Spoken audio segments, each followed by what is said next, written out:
বেতনের দাস হয়ে থাকা কি আপনার জীবনের লক্ষ্য? আমরা ছোটবেলা থেকেই শিখি, ভালো করে পড়াশোনা করো, ভালো চাকরি পাবে। চাকরি মানেই নিশ্চিন্ত জীবন, এটাই আমাদের ধারণা।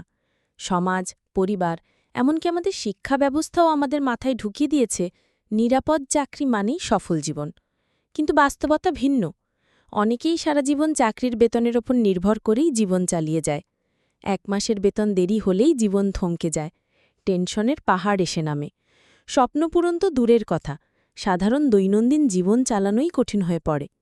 এই জীবন কি সত্যিই সেই স্বাধীনতার প্রতিচ্ছবি যা আমরা চেয়েছিলাম, নাকি আমরা অজান্তেই এক ধরনের দাসত্বে বন্দী হয়ে গেছি?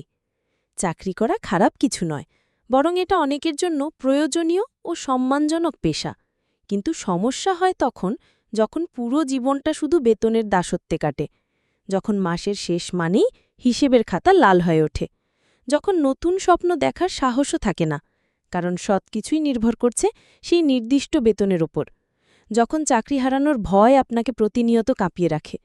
এই অবস্থায় জীবনটা হয়ে যায় চাকরি টিকিয়ে রাখার সংগ্রাম, যেখানে সৃজনশীলতা, স্বপ্ন, স্বাধীনতা সবকিছু চাপা পড়ে যায়। এভাবে থেকে গেলে জীবন কখনোই সত্যিকারের স্বাধীন হবে না, বরং আপনি শুধু টাকার জন্য খাটবেন, কিন্তু টাকা কখনোই আপনার জন্য কাজ করবে না। কিভাবে এই অবস্থা থেকে বের হয়ে আসবেন? আর্থিক স্বাধীনতা গড়ুন। শুধু চাকরির বেতনের উপর নির্ভর না করে অন্য আয় উৎস তৈরি করুন। সাইড হাসেল, ছোট ব্যবসা কিংবা ডিজিটাল প্ল্যাটফর্মে কাজ শুরু করতে পারেন। সঞ্চয়কে অভ্যাস বানান। প্রতিটি বেতনের অন্তত 20% আলাদা করুন। প্রথমে অল্প মনে হলেও কয়েক বছর পর দেখবেন সেই টাকাই আপনার জীবনের শক্তিশালী সাপোর্ট হয়ে উঠেছে। ইনভেস্টমেন্ট শিখুন। টাকা শুধু খরচ নয়, ইনভেস্ট করলে সেই টাকা নিজেই আপনার জন্য কাজ করবে।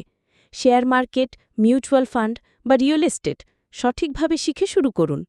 নতুন স্কিল শিখুন। চাকরির বাইরে নতুন কোনো দক্ষতা অর্জন করুন। অনলাইন স্কিল, ভাষা শেখা, টেকনোলজি, যে কোনো কিছু যেটা আপনাকে অতিরিক্ত ইনকাম এনে দিতে পারে। ফাইন্যান্স প্ল্যান করুন। শুধু আজ নয়, আগামী 5-10 বছরের জন্য প্ল্যান করুন। কোথায় কত খরচ করবেন, কতটা সেভ করবেন, কোথায় ইনভেস্ট করবেন, এই রোডম্যাপ ছাড়া এগোনো মানে আবারও একই জায়গায় আটকে পড়া। বেতন আপনার জীবনের নিরাপত্তা দিতে পারে, কিন্তু স্বাধীনতা নয়। যদি শুধু চাকরির দাস হয়ে থাকেন, তবে হয়তো বেঁচে থাকবেন, কিন্তু বাঁচার স্বাদ কখনোই পাবেন না। সফলতা মানে কেবল টিকে থাকা নয়, বরং নিজের মতো করে জীবন উপভোগ করা। আমাদের লক্ষ্য হওয়া উচিত এমন একটি জীবন তৈরি করা, যেখানে চাকরির পাশাপাশি টাকা নিজেও আমাদের জন্য কাজ করবে, যেখানে ভয় নয়, বরং আত্মবিশ্বাস আমাদের পথ দেখাবে। আজ থেকেই ছোট ছোট ইনকামের নতুন উৎস খুঁজে বের করুন। হয়তো প্রথমে খুব সামান্য আয় হবে, কিন্তু সময়ের সাথে সাথে সেটাই আপনার শক্তি হয়ে দাঁড়াবে। নিজের লাইফস্টাইলকে বেতনের সাথে বেঁধে রাখবেন না। যত ইনকাম বাড়বে, খরচও বাড়াতে থাকবেন না, বরং সেভিংস ও ইনভেস্টমেন্ট বাড়ান। নিয়মিত আর্থিক শিক্ষা নিন, যাতে বুঝতে পারেন টাকার সঠিক ব্যবহার কোথায়। মনে রাখবেন, চাকরি টিকে থাকার জন্য, কিন্তু আর্থিক স্বাধীনতা জীবন উপভোগ করার জন্য। আপনি যদি চান জীবনটাকে সত্যিকারে অর্থে উপভোগ করতে, তাহলে আজই শুরু করুন নিজেকে শুধু বেতনের দাস থেকে আর্থিকভাবে স্বাধীন মানুষ বানানোর যাত্রা।